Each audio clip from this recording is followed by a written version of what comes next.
और तरह तरह से डॉक्टर ने उनकी जांच की है और डॉक्टर कहता है जी मेरे समझ में नहीं आता, सब चीज तो नॉर्मल है, फिर भी माँ नहीं बन पा रही है, ऐसी किसी भी माँ को लगातार चूना खिला दो, बहुत जल्दी माँ बनेंगे वो। और माताएं बहनें ये बात मेरी हमेशा याद रखें कि ऐसी कई माताएं होती हैं जो गर्भ धारण तो कर लेती हैं लेकिन महीने 2 महीने में गर्भपात हो जाता है उनका, कोई कारण हो सकता है, 1 महीने में, किसी का 2, किसी का 3 महीने में गर्भपात हो जाता है। ऐसी सब माताओं को चूना खिलाइए, कभी भी गर्भपात नहीं होगा। और मेरा तो सब माताओं को ये कहना है कि जब भी कोई गर्भवती माँ हो अपने घर में तो उसको हर दिन चूना खिलाइए ताकि गर्भपात ना हो और बच्चा स्वस्थ हो। तो ये चूना कैसे खिलाएंगे? गेहूं के दाने के बराबर चूना 1 कप अनार के रस में मिला के पिलाना। माँ को, गर्भवती माँ को चूना चाहिए अनार के रस के साथ। क्यों अनार का ही रस? क्यों? अनार के रस में सबसे ज्यादा आयरन होता है, लोहा, और चूने में सबसे ज्यादा कैल्शियम होता है। और गर्भवती माँ को आयरन और कैल्शियम, इन्हीं 2 तत्वों की सबसे ज्यादा आवश्यकता होती है। तो अनार का रस 1 कप ले लें और चूना गेहूं के दाने के बराबर हर गर्भवती माँ को 9 महीने तक दे दीजिए आप, सुबह खाली पेट। तो 4 फायदे होंगे इसके। पहला फायदा होगा कि बच्चे के जन्म के समय माँ और बच्चे को कोई तकलीफ नहीं होगी। दूसरा फायदा क्या होगा? बच्चा जो पैदा होगा वो बहुत हेल्दी होगा, बहुत स्वस्थ होगा। और तीसरा फायदा पता है क्या होगा? वो बच्चा बहुत इंटेलिजेंट होगा, बहुत ब्रिलियंट होगा। जिसकी माँ ने चूना खाया 9 महीने, उसकी IQ लेवल बहुत ऊंची होती है। और चौथा सबसे बड़ा फायदा ये होता है कि वो बच्चा जीवन में कभी भी किसी गंभीर बीमारी से परेशान नहीं होगा। बस हमें क्या करना है? हर गर्भवती माँ को 1 कप अनार का रस और गेहूं के दाने के बराबर चूना मिला के पिलाते हैं। मैंने देखा जितनी माताओं ने अनार का रस और चूना लिया 9 महीने, किसी को ऑपरेशन नहीं कराना पड़ा, सबकी डिलीवरी नॉर्मल डिलीवरी हुई और बच्चा सभी का स्वस्थ और तंदुरुस्त, और वो बहुत होशियार और इंटेलिजेंट और जीवन में बीमार ना पड़े। ऐसी बढ़िया परिणाम हमें मिलते हैं अगर किसी माँ को हम चूना खिलाएं। तो आप ये चूने के बारे में याद रखिए, ये बहुत कीमती दवा है। हालांकि इसकी कॉस्ट कम है लेकिन वैल्यू बहुत है इसकी। सस्ता मिलता है, 50 पैसे में इतना चूना मिल जाएगा कि 2-4 महीने खा सके, क्योंकि भगवान ने प्रचंड मात्रा में हमको ये दिया है। इसे याद रखिए। बस एक ही व्यक्ति चूना ना खाएं, एक सावधानी है इसमें। जिनको पथरी की बीमारी है, जिनको गॉल ब्लैडर स्टोन है, वो चूना ना खाएं। जिनको किडनी स्टोन है वो चूना ना खाएं। जिनको मूत्रपिंड में पत्थर है वो चूना ना खाएं, बाकी सब खाएं। अब आप पूछेंगे अगर ये पथरी की बीमारी है तो इसकी भी दवा बता दो। अगर आपको गॉल ब्लैडर, पित्त की थैली में पथरी है तो इसकी सबसे अच्छी दवा है सेब का रस पिए। सेब जो बाजार में मिलता है, इसका 1 कप रस रोज पीना खाली पेट सुबह। 6 से 8 महीने में पित्त की थैली की पथरी गल जाएगी। और अगर मूत्रपिंड में पथरी है, किडनी में पथरी है, तो इसके लिए गोमूत्र पीना रोज आधा कप, तो मूत्रपिंड की पथरी गल के निकल जाए। अब मैंने इतने सारे इलाज आपको बता दिए सिर्फ इस उम्मीद में कि आप ये दूसरों को बताएंगे, और आप ये सबको बताएंगे तो हर व्यक्ति स्वस्थ और निरोगी रहने का आसानी से कोई ना कोई उपाय अपने जीवन में अपनाएगा, और हर व्यक्ति स्वस्थ और निरोगी हो जाए, यही हमारा उद्देश्य है। भारतीय संस्कृति का एक सूत्र वाक्य है, सर्वे भवन्तु सुखिनः सर्वे सन्तु निरामया सर्वे भद्राणि पश्यन्तु मा कश्चित् दुःख भाग् भवेत्। सब सुखी हो, सब निरोगी हो, किसी को कोई दुख ना हो, हर एक के चेहरे प्रसन्नता से खिले हुए हो, यही भारत स्वाभिमान का उद्देश्य है। और इसी उद्देश्य को पूरा करने के लिए हम गांव-गांव जा रहे हैं, हर व्यक्ति को ये आयुर्वेद के बारे में थोड़ा बता रहे हैं। आपको अगर और ज्यादा ये चाहिए ज्ञान, तो आप इसको ले सकते हैं। हमारा आस्था चैनल है, इस पर रोज शाम को 9 बजे से 10 बजे तक एक कार्यक्रम आता है। उसका नाम है आयुर्वेद एवं जीवन दर्शन। ये कार्यक्रम आप रोज देखिए, रात को 9 बजे से 10 बजे तक। और यही कार्यक्रम सुबह 7:30 से 8:30 दोबारा आता है। इस कार्यक्रम में हम बताते हैं कि क्या क्या औषधियां हैं जो आपके घर में है, घर के आसपास में है, और कितनी बीमारियां उनसे आप ठीक कर सकते हैं। अगर ये कार्यक्रम आप रोज देखेंगे तो ये पक्की बात है कि आपको कोई एलोपैथी दवा खाने की जरूरत नहीं पड़ेगी। हमने इस विषय पर एक पुस्तक भी बनाई है, उसका नाम है जड़ी बूटी रहस्य। ये पुस्तक हमारे पतंजलि चिकित्सालय में मिल जाती है। रायगढ़ में हमारा पतंजलि चिकित्सालय है, आप कभी भी वहां चले जाइए और ये पुस्तक ले लीजिए, जड़ी बूटी रहस्य। इसमें हजारों दवाओं का ज्ञान दिया हुआ है। मैंने तो थोड़ी सी बताई है, लेकिन इस पुस्तक के माध्यम से आप हजारों दवाओं की जानकारी ले सकते हैं। और एक छोटी सी बात और हम कहना चाहते हैं आपसे कि आप जो कुछ इस पुस्तक से प्राप्त करें वो दूसरों को बताते हैं, क्योंकि ज्ञान की यही भारत में परंपरा है। हमने कहीं से लिया और दूसरों को दिया, फिर उन्होंने दूसरों को दिया, फिर उन्होंने दूसरों को दिया। ज्ञान को जितना फैलाएंगे उतना बढ़ेगा और देश का उससे ज्यादा लाभ होगा। एक छोटी सी बात और कहनी है आपसे कि भारत स्वाभिमान का ये तो पहला उद्देश्य है कि हर व्यक्ति को स्वस्थ बनाना, निरोग बनाना। इसके लिए हम ये आयुर्वेद का, योग प्राणायाम का कार्य कर रहे हैं। दूसरा उद्देश्य है भारत की समस्याओं को मिटाना। हमारी गरीबी की समस्या है जो बहुत भयंकर है। आजादी के 64 साल के बाद भारत में 84 करोड़ लोग गरीब हैं, जो एक दिन में 20 रुपए भी खर्च नहीं कर सकते, और ये हमारी आबादी का लगभग 77% है। तो हम ये गरीबी दूर करना चाहते हैं। बेरोजगारी भी बहुत है भारत में। 70 करोड़ नौजवान हैं, उनमें से 67 करोड़ 50 लाख बेरोजगार हैं। सिर्फ 2.5 करोड़ नौजवानों को काम मिला हुआ है पूरे देश में। तो बेकारी भी बहुत है, महंगाई भी बहुत है। तो आप बोलेंगे ये गरीबी, बेकारी, महंगाई कैसे दूर होगी? इसके लिए हमने एक लक्ष्य तय किया है कि भारत में जो भ्रष्टाचार हो रहा है, जो लूटखोरी मची हुई है, इसको रोक पाए अगर हम, तो गरीबी, बेकारी ठीक होगी, दूर होगी। भ्रष्टाचार हमारे यहाँ भयंकर है। आप रोज अखबार देखें और हर दिन टेलीविजन समाचार सुने तो हर 2-3 दिन में कोई ना कोई घोटाला, कोई ना कोई भ्रष्टाचार होता ही रहता है। अभी थोड़े दिन पहले एक बहुत बड़ा घोटाला हुआ, 1,76,000 करोड़ रुपए का चूना लगा दिया एक भ्रष्ट नेता जिसका नाम है ए राजा। उसने भारत सरकार को, देश को 1,76,000 करोड़ का चूना लगा दिया, और 3 साल और 6 महीने से वो ये घोटाला कर रहा था। और राजा कहता है कि मैंने ये सब कुछ प्रधानमंत्री को बता के किया है। वो कहता है कि सब बात प्रधानमंत्री को बताई थी मैंने। और प्रधानमंत्री की इतनी हिम्मत नहीं कि 3 साल और 6 महीने जो घोटाला करने वाला मंत्री है उसको निकाल सके मंत्रिमंडल से। इतना बड़ा घोटाला आजादी के इतिहास में पहली बार हुआ। 1,76,000 करोड़ इतनी बड़ी रकम है कि अगर इससे सोना खरीद लिया जाए तो छत्तीसगढ़ राज्य के हर एक गांव की सड़क पर 10 मिलीमीटर मोटाई की सोने की परत बिछा सकते।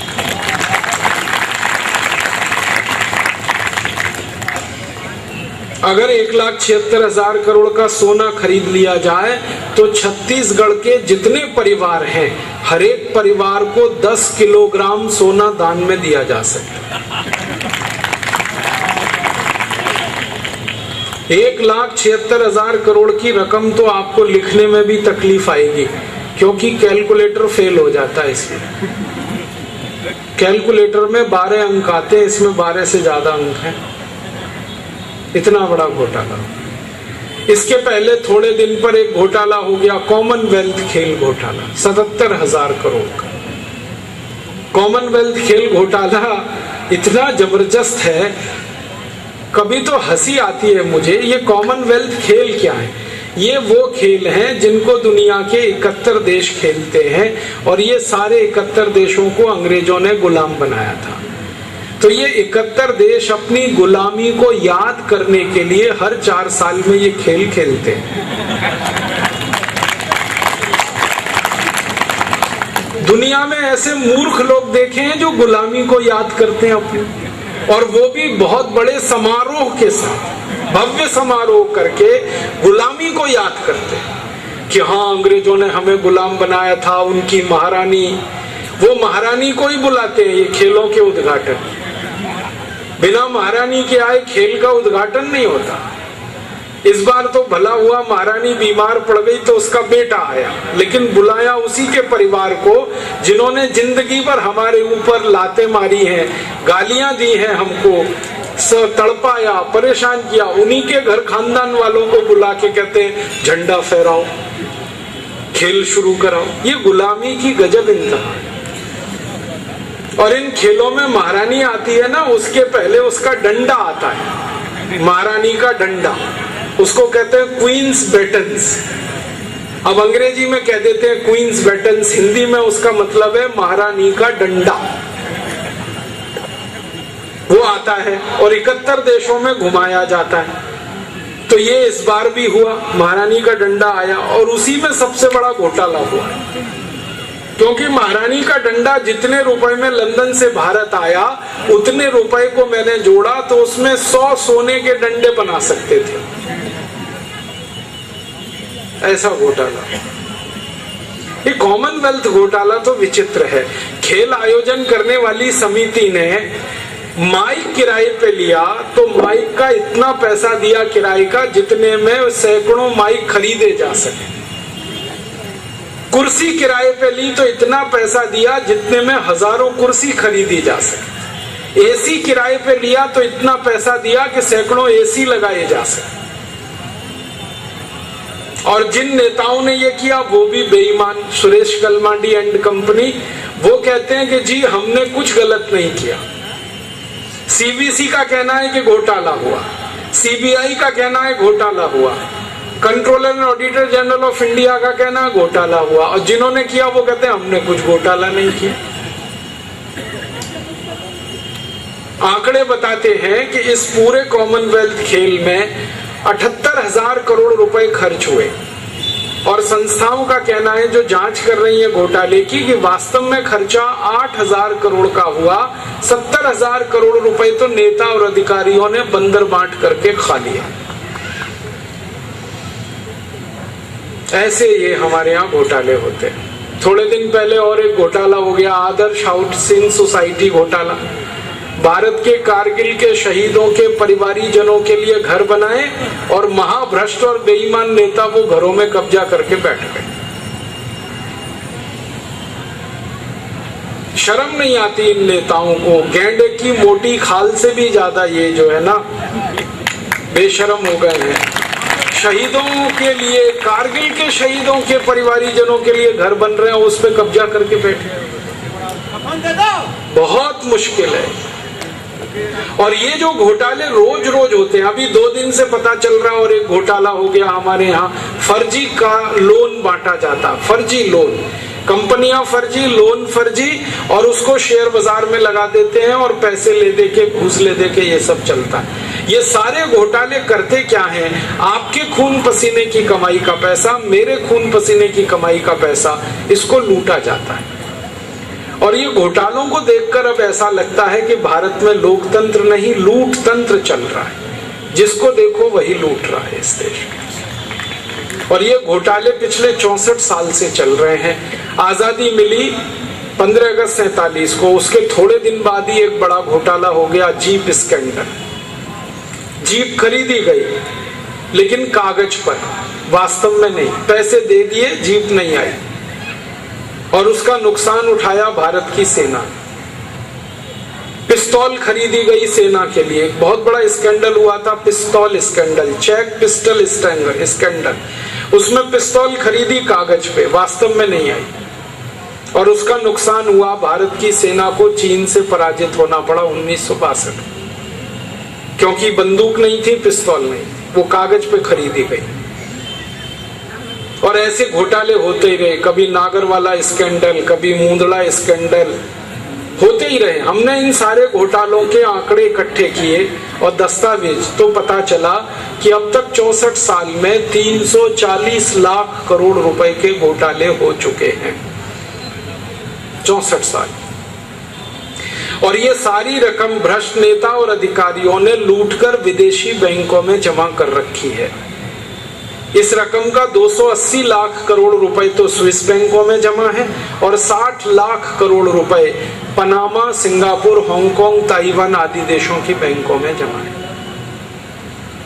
अब हमने एक संकल्प लिया है कि ये जो 340 लाख करोड़ के घोटाले होकर धन भारत से बाहर ले गए हैं सारे भ्रष्ट नेता, इसी पैसे को वापस भारत में लाना है और इसको भारत की राष्ट्रीय संपत्ति बनाना है और इसी पैसे से गरीबी और बेरोजगारी को मिटाना है और भारत की समस्याओं का समाधान करना है।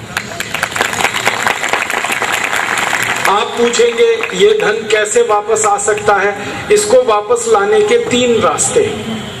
पहला रास्ता है, हम भारत के सुप्रीम कोर्ट में एक मुकदमा करें जिसको पब्लिक इंटरेस्ट पिटीशन कहा जाता है और सुप्रीम कोर्ट उस मुकदमे पर फैसला दे कि जितना पैसा विदेशी बैंकों में जमा है वो भारत की राष्ट्रीय संपत्ति है, तो ये सारा धन वापस आ जाएगा उन बैंकों से।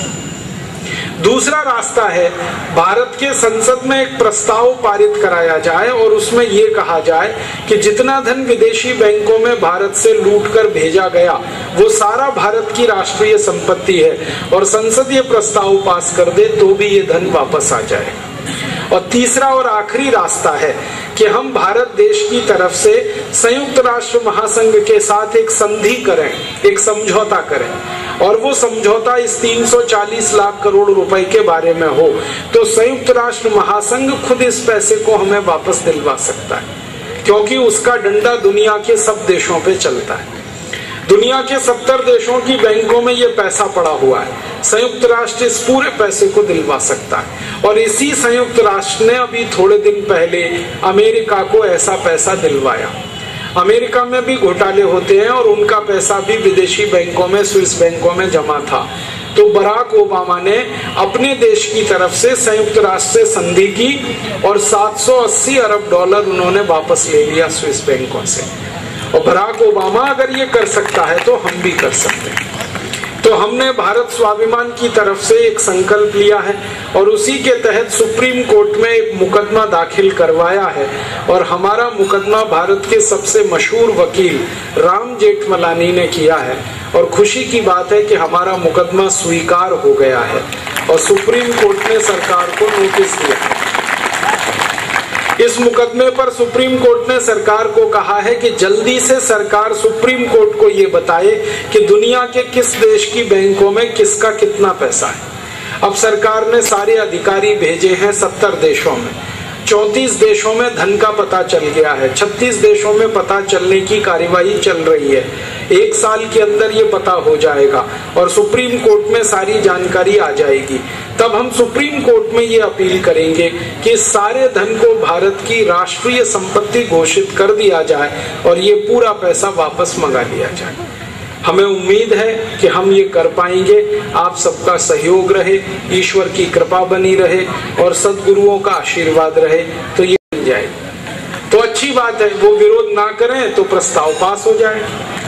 प्रस्ताव पास हुआ तो कानून बन जाएगा, कानून बना तो पैसे आ जाएंगे। अगर संसद में विरोध हुआ तो भी और प्रस्ताव पास हुआ तो भी हमारा ही फायदा है, हमारे दोनों हाथ में लड्डू हैं। प्रस्ताव पास हुआ तो कानून बना, पैसे आ गए। नहीं पास हुआ तो देश देखेगा कि बेईमान और हरामी कौन कौन है जो विरोध कर रहा है। फिर हम क्या करेंगे? अगर प्रस्ताव पास नहीं हुआ तो सन 2014 में लोकसभा का चुनाव आएगा, तब सारे देश के चुनाव क्षेत्रों में घूम घूम कर हम उन नेताओं को हराएंगे जिन्होंने ये प्रस्ताव पास नहीं होने दिया और उनकी जगह ईमानदार सांसदों को चुनकर लाएंगे संसद में। और हमारी तैयारी है कि 2014 में 400 ईमानदार सांसदों को हम इस देश में से चुनकर लाएंगे। आप बोलेंगे 400, हाँ 400 कैसे? भारत में परम पूजनीय स्वामी रामदेव जी जिन्होंने ये अभियान शुरू किया, उनके साथ भारत के 70 बड़े बड़े संतों ने सहयोग देने का संकल्प कर लिया है। एक बहुत बड़े संत हैं परम पूजनीय स्वामी सत्यमित्रानंद गिरी, एक बहुत बड़े संत हैं परम पूजनीय स्वामी अवधेशानंद गिरी, एक बहुत बड़े संत हैं परम पूजनीय स्वामी जयेंद्र सरस्वती, एक बहुत बड़े संत हैं परम पूजनीय स्वामी गोविंद देव गिरी, एक बहुत बड़े संत हैं परम पूजनीय मुरारी बापू, एक बहुत बड़े संत हैं परम पूजनीय सुधांशु महाराज, एक बहुत बड़े संत तुल्य व्यक्ति हैं डॉक्टर प्रणव पंड्या, गायत्री परिवार। ऐसे 70 बड़े बड़े संगठन और संतों सन्यासियों ने तय कर लिया है कि पानी अब सिर से गुजर गया। भ्रष्टाचार के खात्मे के लिए ये सारे संत 2014 में एक एक संसदीय क्षेत्र में जाएंगे और 400 तो क्या 500 सांसदों को ये जिता लाएंगे। क्योंकि ये जो संत है ना, इनके सारे भक्तों की संख्या एक दिन मैंने जोड़ी तो इनके भक्त इतने हैं पूरे देश में कि वो इकट्ठे होकर वोट डाल दें तो 514 सांसद जीत जाएंगे। असंभव नहीं है ये काम, आसानी से होगा। संतों के आशीर्वाद से ये काम होगा। 514 सांसद जीत गए तो पार्लियामेंट में 1 मिनट में बिल पास होगा, 340 लाख करोड़ आ जाए।